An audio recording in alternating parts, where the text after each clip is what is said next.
की चुनावी बिसात आखिर बीत चुकी है और 30 तारीख को जब लोग अपना मतदान करने के लिए निकलेंगे तो तय भी होगा कि लोगों के दिल में क्या है। लेकिन हम सीधे राजधानी में पहुंच गए हैं, हैदराबाद में, जानने के लिए कि आखिर चुनाव जब होता है तो 9 साल को लेकर बात होगी, नए मुद्दों को लेकर बात होगी, क्योंकि इस बार हैट्रिक लगाने की तरफ जो मौजूदा सरकार है वो बढ़ रही है। उनका दावा है हम हैट्रिक लगाएंगे, लेकिन कांग्रेस कई सारे मुद्दे लेकर मैदान में है। दूसरी तरफ बीजेपी ने कुछ नए शिगुफे छोड़े हैं इस चुनाव में अपनी मौजूदगी दर्ज कराने के लिए। लगातार प्रधानमंत्री भी यहाँ आ रहे हैं, गृह मंत्री आ रहे हैं और एक तरीके से उनका कैंपेन थोड़ा सा ज्यादा वो पिच तेज करने की तरफ बढ़ रहा है। इसीलिए ये तमाम ऐसे मुद्दे हैं जिस पर बात करने के लिए बहुत ही खास मेहमान हमारे साथ डीडी डायलॉग में इस वक्त मौजूद है।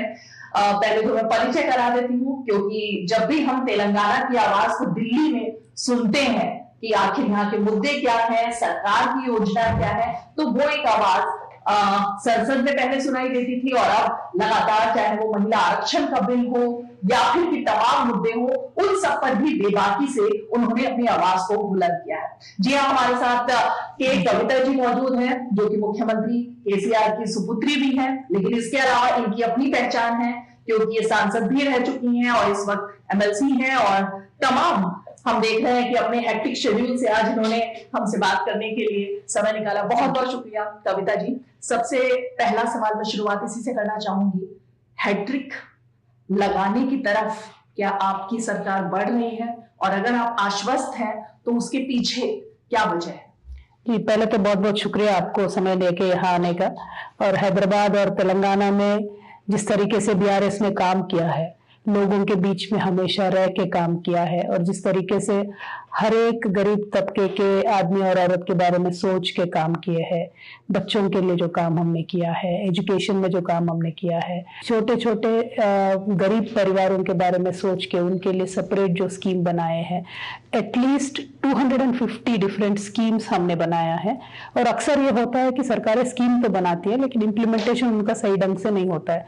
लेकिन तेलंगाना की खासियत ये है कि इम्प्लीमेंटेशन बराबर हुआ है और आखिरी लाइन तक हमारे सीएम साहब खुद देखते हैं, इम्प्लीमेंटेशन चेक करते हैं कि कौन किसके पास कैसा जा रहा है। फॉर एग्जाम्पल हम एक प्रोजेक्ट बना रहे थे कालेश्वरम, तो सीएम सर के ऑफिस में खुद 24/7 मॉनिटरिंग कैमरास के साथ बड़ा स्क्रीन होता था, जिसमें वो हर एक बैरेज का देखते थे कि कैसे बन रहा है, क्या बन रहा है, क्या हो रहा है। नहीं तो वो लोएस्ट लेवल ऑफ एम्प्लॉय तक भी बात करके काम कराते थे। तो इम्प्लीमेंटेशन हमारे यहाँ बहुत परफेक्टली होता है। तो 1000 रुपये हैदराबाद से जाता है तो 1000 रुपये जो बेनिफिशियरी है, लाभार्थी है, उसके अकाउंट में सीधा सीधा जाएगा।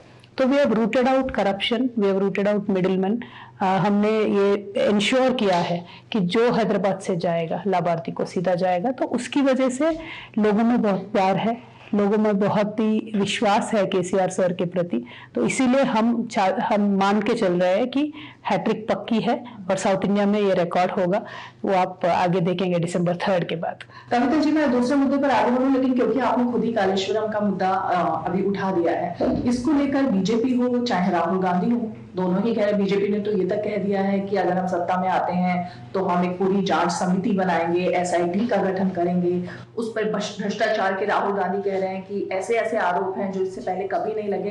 पहले मैं उस पर रिएक्शन चाहूंगी आप। देखिए, सिंपल सी बात है, ये कालेश्वरम जो प्रोजेक्ट है एशिया का world's largest lift irrigation project है ये, नॉट एशिया। और एक नया राज्य जो बिना सेंटर के सपोर्ट के world's largest lift irrigation scheme बनाती है और सेंटर उसको एटलीस्ट प्रोजेक्ट नहीं करती है। दूसरी तरफ कांग्रेस ने जो प्रोजेक्ट का नेहरू जी ने यहाँ पे आके शिलान्यास किया था, उसको हमने कंप्लीट किया है। तो कांग्रेस का तेजी वो है प्रोजेक्ट बनाने में, और बीजेपी का अलग व्यवहार ये है।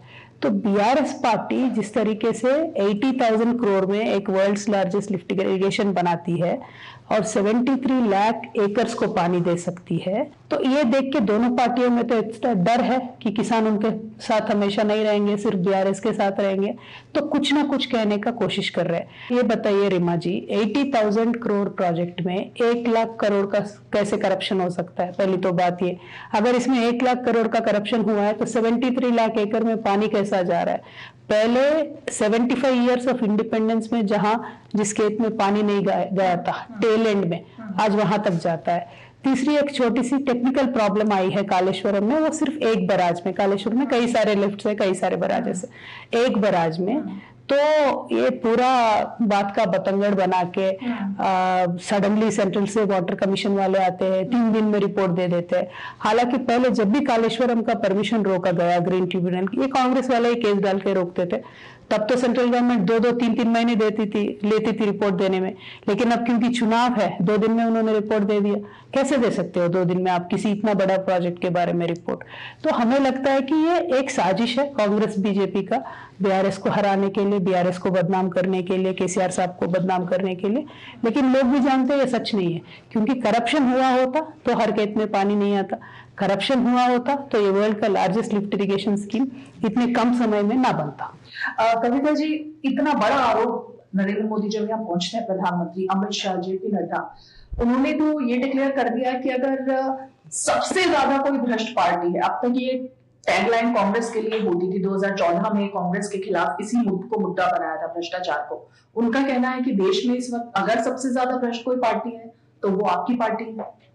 मैम सिंपल सी बात है, जब इलेक्शन होता है बीजेपी क्या बोलती है शायद वो खुद भी भूल जाते हैं बाद में, क्योंकि इतने बातें कह चुके हैं। वो जब बंगाल जाते हैं तो यही बोलते हैं कि टीएमसी सबसे ज्यादा भ्रष्ट पार्टी है, तमिलनाडु जाते हैं तो वही बोलते हैं, हरियाणा जाते हैं तो वही बोलते हैं, आज राजस्थान जाते हैं तो गहलोत जी के बारे में यही बोलते हैं।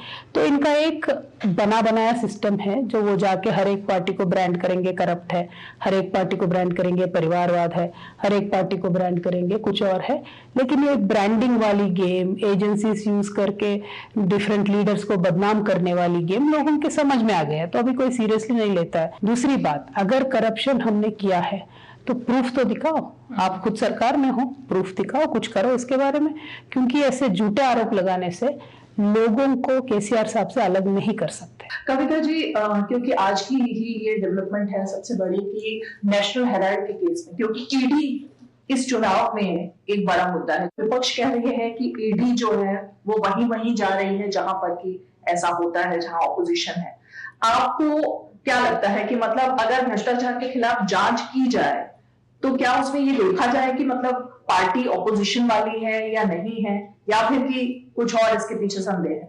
वो चाहते हैं कि ऑपोजिशन मुक्त भारत बने, लेकिन अगर ऑपोजिशन मुक्त भारत बनेगा तो जनता की सबसे बड़ी डेंजर होगी, क्योंकि जो सत्ता पक्ष जो भी करेंगे, टोकने वाला या पूछने वाला या सवाल उठाने वाला कोई नहीं होगा, और ये लोकतंत्र के लिए सही नहीं है। In democracy you should always have a reasonable opposition and a constructive criticism. तो हम ये माने, इस पर मैं आपसे सवाल पूछूं, हम ये माने कि कम से कम इस मुद्दे पर जो बाकी की ऑपोजिशन पार्टीज हैं, हालांकि अभी तक आप लोग उस गठबंधन से अलग है जो इंडी गठबंधन बना है, लेकिन क्या इस मुद्दे पर आप उनके साथ में हैं, कांग्रेस पार्टी और तमाम लोगों के साथ? देखिए, हमारी पार्टी ने भी सारे पार्टीज के जैसा लेटर भी लिखा है कि ईडी को इस तरीके के पावर नहीं होने चाहिए डेमोक्रेसी में, क्योंकि जनरली होता यह है कि जो अंडर ड्यूरेस दिया हुआ स्टेटमेंट होता है उसका वैलिडिटी नहीं होना चाहिए। अनफॉर्चुनेटली ईडी को वो पावर दिया गया है, इसीलिए वो अंडर ड्यूरेस डरा धमका के सभी के पास कुछ ना कुछ स्टेटमेंट ले लेते हैं और ये ऑपोजिशन पार्टीज के पीछे लगे हुए हैं।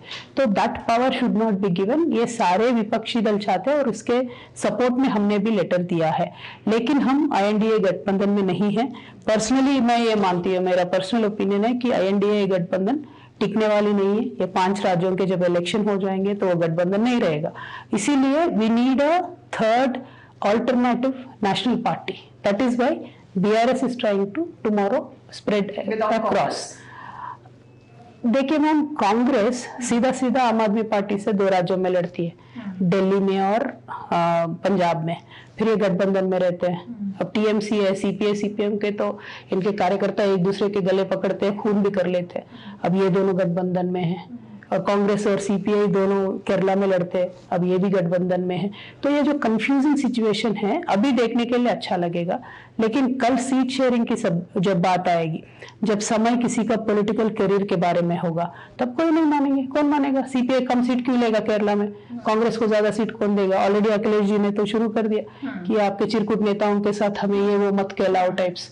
सो ये होने ही वाला है मैम। तो अंडरस्टैंडिंग कोएलिशंस हमने इंडिया में देखा है, अपने हमने देश में ये देखा है हिस्ट्री में कि पोस्ट पोल कोएलिशंस जनरली टिकते हैं, जहां तक भी हमारी सरकारें बनी है। प्री पोल कोएलिशन मेरे नॉलेज में जहां तक है ज्यादा टिक के नहीं रहती है। दूसरी बात, अनलेस एंड अनटिल बीजेपी और कांग्रेस के लिए एक ऑल्टरनेटिव नेशनल पार्टी उभर के नहीं आएगी, दोनों पार्टी बाय डिफॉल्ट इलेक्शन जीतने की आदत में हो गए। तो 5 साल आपका सरकार चलेगा, 5 साल मेरा सरकार चलेगा, तो दोनों को कोई अकाउंटेबिलिटी नहीं है। तो for people, for parties to be accountable एक शार्प ऑल्टरनेटिव होनी चाहिए, और बीआरएस वो जगह लेने की कोशिश कर रही है। कविता जी, अगर हम मैनिफेस्टो देखें बीजेपी का और कांग्रेस का, बीजेपी ने सीधे सीधे कह दिया है कि वो मुस्लिम आरक्षण जो दिया जा रहा है उसको खत्म करेगी, और कांग्रेस ने अपना एक अल्पसंख्यक उसके लिए अलग से घोषणा पत्र दिया। आपको लगता है चुनाव में इस बार ये बड़ा मुद्दा बन के उभर रहा है? Not at all ma'am. ये लोग तेलंगाना को समझते नहीं है, तेलंगाना का सोशल फैब्रिक समझते नहीं है। तेलंगाना जिस तरीके से राज्य का गठन हुआ उसका बैकग्राउंड भी ये लोग समझते नहीं है, इसीलिए लोग उनको चाहते नहीं है। तेलंगाना के लोग बड़े ही दिल से प्रेम देने वाले लोग हैं, वोटों के लिए नहीं गिरेंगे। ये पूरा तेलंगाना मूवमेंट 60 इयर्स चला यहाँ पे, और ये 60 इयर्स में हम या तो हिंदू मुस्लिम का कभी झगड़ते नहीं थे। जब भी कांग्रेस पार्टी पावर में आती है तो उनके खुदगर्जी के लिए उन्होंने कई सारे दंगे फसाद कराए, लेकिन ultimately Telangana social fabric always has been secular in itself, because we are a mixed cosmopolitan culture, हमारे कई 100 सालों से है। तो ये अभी ये 2-3 पार्टी आके कुछ ना कुछ करके बिगाड़ नहीं सकते। और लोगों में आज पिछले 10 सालों में, जब से तेलंगाना बनी है, जब से बीआरएस सरकार बना है, जिस तरीके का अमन और शांति हमने कायम करके रखा है, लोगों के दिल में ये बहुत स्ट्रांग फीलिंग है कि बीआरएस के अलावा कोई ये दोनों पार्टीज आएंगे तो पोलराइजेशन लेके आएंगे, कर्फ्यू लेके आएंगे, दंगे फसाद करा देंगे। और आज बीआरएस ने, आप, I should tell you this ma'am, very important, BRS ने 10 सालों में एक नया राज्य होके 22,000 यूनिट्स, इंडस्ट्रियल यूनिट्स हमने यहाँ खोला है। हमने 3,31,000 करोड़ से ज्यादा इन्वेस्टमेंट अट्रैक्ट किया है, 30 लाख प्राइवेट हमने जॉब्स दिया है। और ये डायरेक्ट बोल रही मैं, इनडायरेक्ट तो काफी सारा एम्प्लॉयमेंट उसके साथ क्रिएट हुआ होगा। अगर 10 साल में if there was no law and order, Google जैसी कंपनी बॉम्बे को छोड़ के, दिल्ली को छोड़ के, बैंगलोर को छोड़ के, कलकत्ता को छोड़ के क्यों हैदराबाद चुनेगी? फेसबुक जैसी कंपनी है, all the top 5 companies they are here. Why are they here?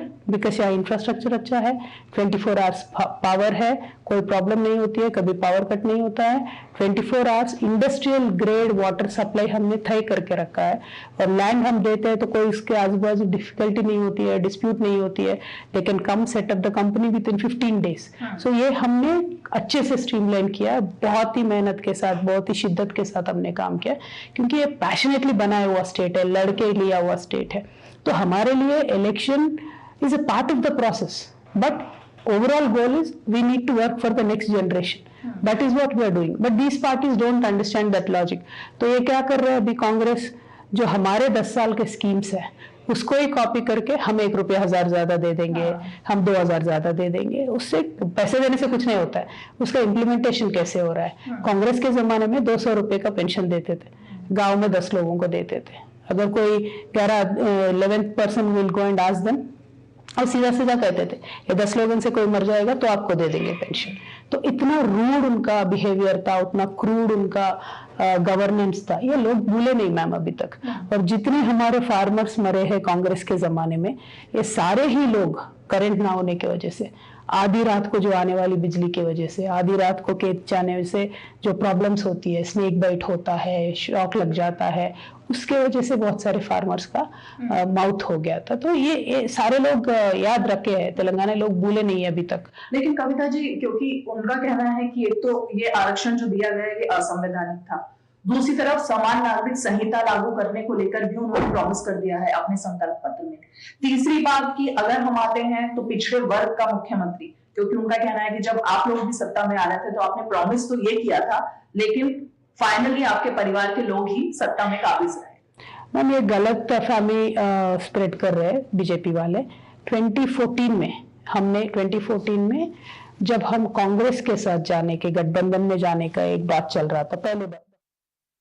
और आइए आपको सीधे ले चलते हैं राजस्थान के जयपुर, जहां बीजेपी के वरिष्ठ नेता और केंद्रीय मंत्री अमित शाह एक प्रेस वार्ता को संबोधित कर रहे हैं।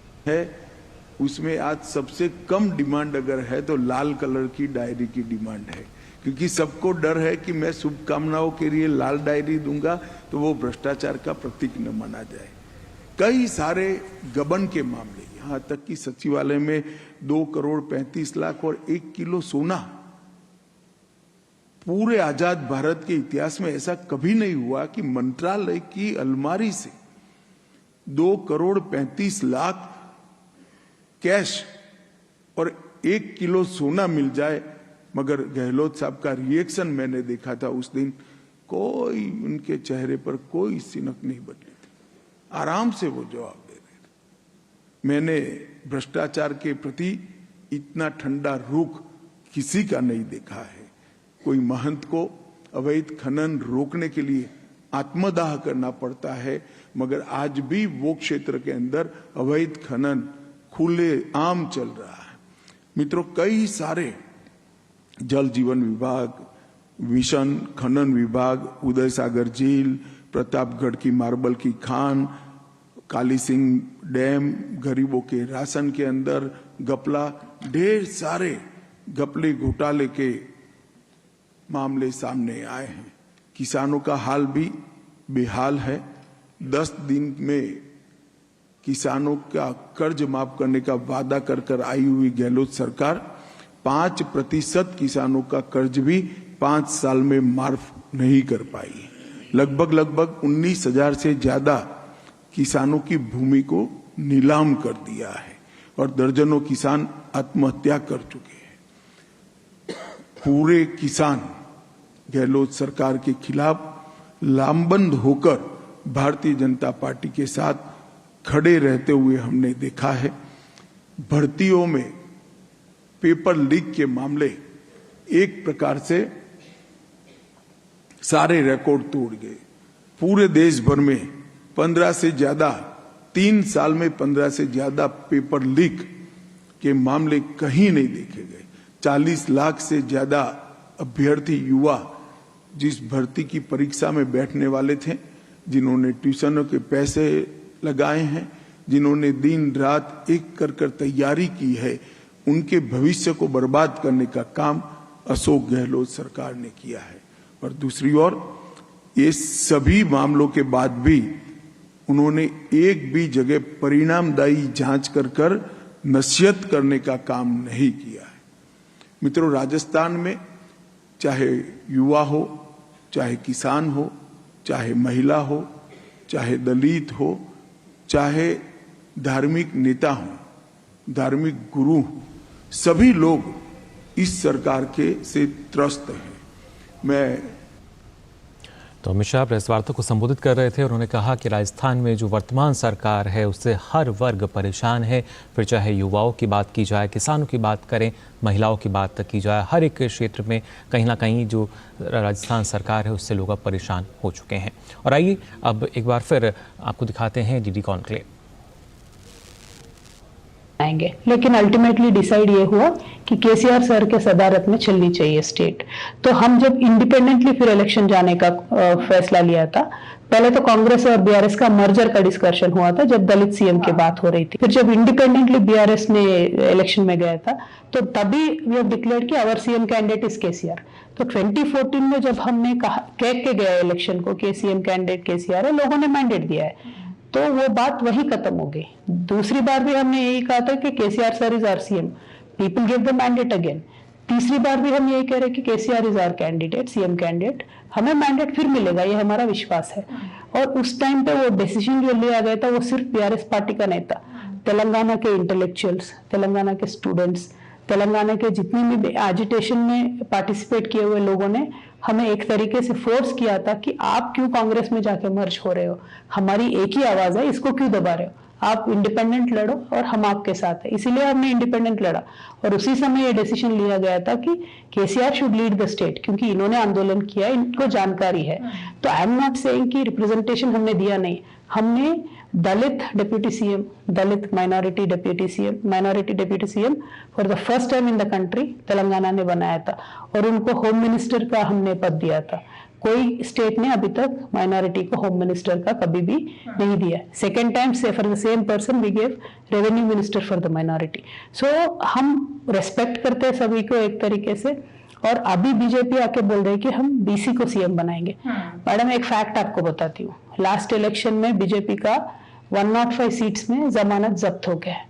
अब इस बार तो मुझे लगता है और ज्यादा प्लेसों पे उनका जमानत जब्त होने वाला है। जहां गवर्नमेंट ही नहीं बन रहा है मैम, जहां गवर्नमेंट नहीं बन रहा है वहां बीसी को सीएम बनाने की बात बोल रहे हो तो खाली वादा दे रहे हो ना, लोगों को समझ में आ रहा है तो झूठी वादा। क्या लगता है कि पीएम इतने दौरे कर रहे हैं राज्य के, इतने हजारों करोड़ की यहाँ परियोजना दे रहे हैं, अमित शाह खुद आकर संकल्प पत्र बनाते हैं, जेपी नड्डा आ रहे हैं, केंद्रीय मंत्री आ रहे हैं, कुछ तो बीजेपी को उम्मीद होगी कि वो कहीं पहुंच रही है तेलंगाना में। मैम बीजेपी एक ऐसी पार्टी है वो हमेशा इलेक्शन मोड में रहते हैं। बंगाल के आप दौरे गिन लीजिए, मोर देन 13-14 दौरे किए पीएम साहब ने, फिर भी उनका सरकार नहीं आया।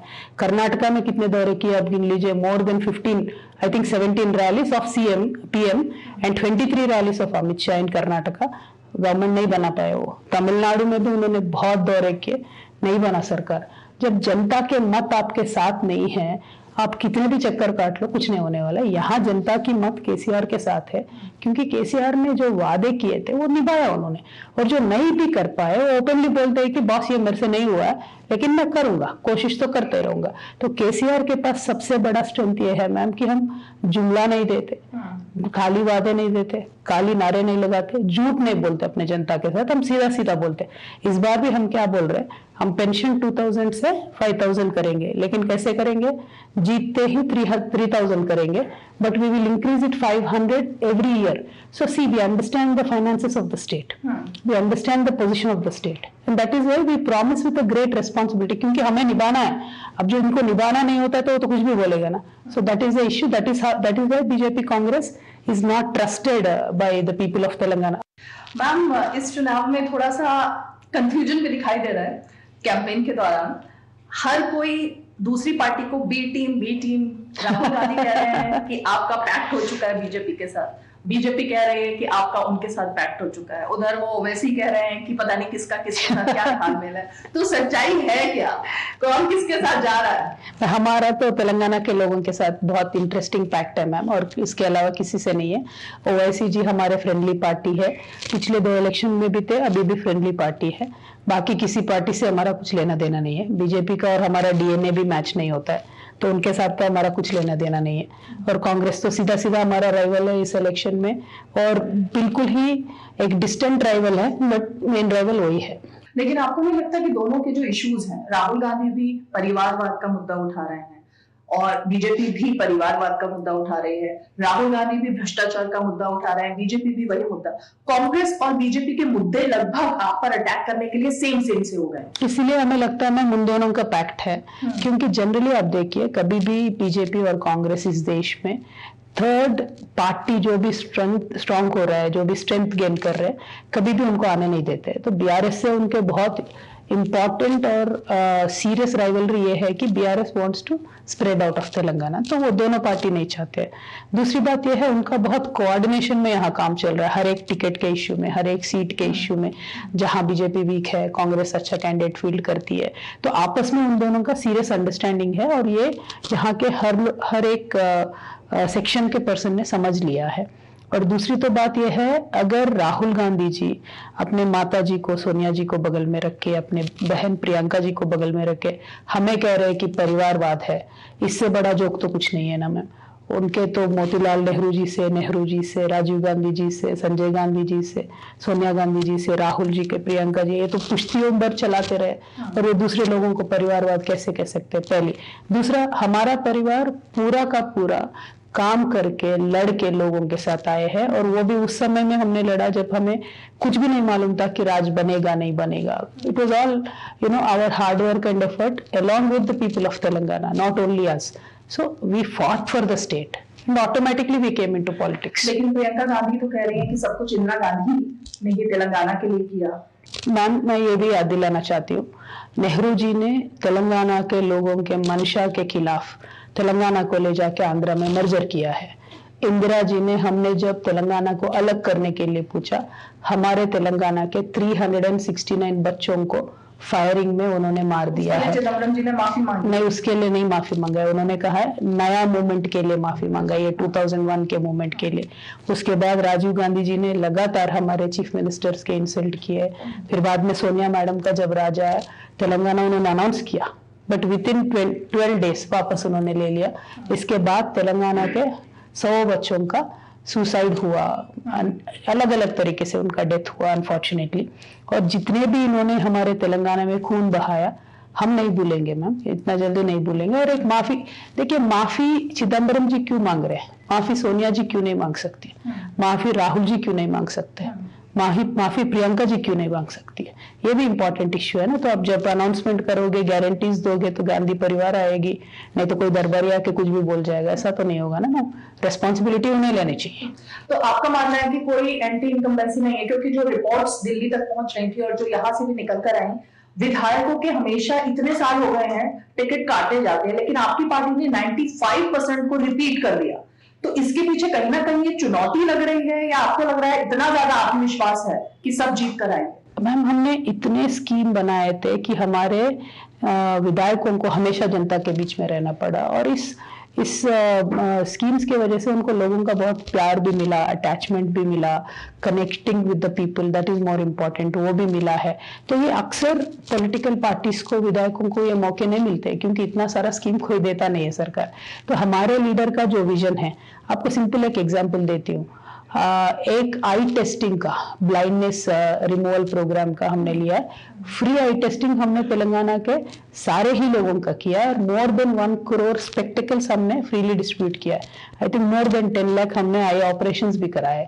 तो ऐसा इनिशिएटिव कोई गवर्नमेंट नहीं लेता है। जब इतना कुछ करते हो आप, तो आपके विधायकों को इतना प्यार मिलेगा लोगों से, हमें बदलने की कोई नौबत ही नहीं आएगी। हम अंत की तरफ बढ़ रहे हैं कविता जी। मैं सिर्फ चलते चलते, क्योंकि आज देश में जिस चीज को लेकर काफी, जब मैं ये इंटरव्यू कर रही हूँ, चर्चा चल रही है, वर्ल्ड कप खत्म हुआ, फाइनल में भारत की हार हो गई, उसके लिए अलग अलग तरीके की बातें चल रही है। राहुल गांधी कह रहे हैं प्रधानमंत्री के लिए, पनौती शब्द का उन्होंने इस्तेमाल किया कि वो वहां पहुंचे इसलिए हमारे लड़के जीत नहीं पाए। आपको लगता है कि शब्दावली जो है और इस तरीके की जो स्लैंग यूज कर रहे हैं आजकल नेता, उससे बचना चाहिए, या आपको लगता है कि वाकई में ये राहुल गांधी की भाषा ठीक है? मैम, ये पनौती तो बहुत सिंपल सी शब्द है। जिस तरीके से भाषा कांग्रेस वाले यहाँ हमारे सीएम साहब के बारे में यूज करते हैं, वो तो सीधा सर निकालने की बात करते हैं। इतना भयानक शब्दावली कांग्रेस पार्टी और बीजेपी की आजकल हो गई। तो तू मैं करना ठीक है, चुनाव जब चल रहे तो फिर भी ठीक है, लेकिन otherwise also BJP is always in that aggressive mode. तो opposition is also reacting in the same way, but it is not correct. Politics should be more dignified. Politics should be more positive in approach. At least from our side, we are trying to do that. अंत में कविता जी, क्योंकि तेलंगाना के बाद अब सभी लोग, मतलब ये जो चुनाव खत्म होने के बाद अब सब 2024 के मोड में आने वाले हैं, उसमें हम आपकी पार्टी को कहाँ देखते हैं? क्योंकि अभी तो गठबंधन से आप लोग बाहर हैं, एक गठबंधन है जो अलग दिखाई दे रहा है, एक एनडीए गठबंधन है, तो आप लोग अपने आप को कहाँ देख रहे हैं, और अब तेलंगाना में सीट कितनी आ रही है? मैम, हम तो बहुत इंपॉर्टेंट रोल प्ले करेंगे, क्योंकि देश को आगे ले जाने के लिए हमारे पास एक सीरियस विजन है। जिस तरीके से तेलंगाना में हमने रेवोल्यूशनरी स्कीम्स लेके आए, उस तरीके से देश भर में हम कर सकते हैं। दूसरी बात यह है, तेलंगाना में तो हम सेंचुरी के लिए एम कर रहे हैं, और लोगों का ब्लेसिंग्स होगा तो जरूर सेंचुरी के साथ हमारी सरकार बनेगी। तो हम केंद्र में माने कि अब केसीआर जो है वो अब केंद्र की तरफ रुख करेंगे? No, BRS as a party national development के लिए काम करेगी। इसका ये मतलब नहीं है कि हम टॉप सीट को एम कर रहे हैं। इसका ये मतलब है कि हम एक तीसरी national party, very sharp alternative देश के लिए प्रेजेंट करेंगे लोगों के सामने। बहुत बहुत शुक्रिया कविता जी, आपने हर मुद्दे पर हमारे साथ बात की और बेबाक तरीके से आपने हर मुद्दे का जवाब दिया। बहुत बहुत शुक्रिया। Thank you.